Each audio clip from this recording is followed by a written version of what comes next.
Here is how to remove your Bitmoji avatar from Snapchat. First of all, you need to go ahead and launch your Snapchat application on your mobile device. Log into your specific account, then tap on your profile icon in the top left corner of your screen. Here, tap on the gear icon in the top right to access your settings. From the top of the screen, there you'll see the search bar. Go ahead and search for Bitmoji.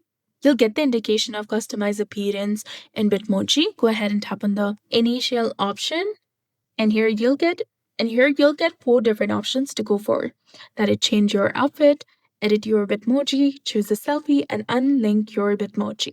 Go ahead and tap on unlink my Bitmoji, then tap on remove, and you'll be done.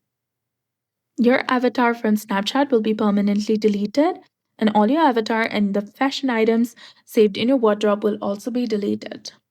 But you can create a new Bitmoji at any time.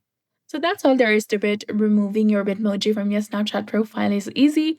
If you found this guide helpful, please like, share, and subscribe. Thanks for watching. We'll see you again in the next one.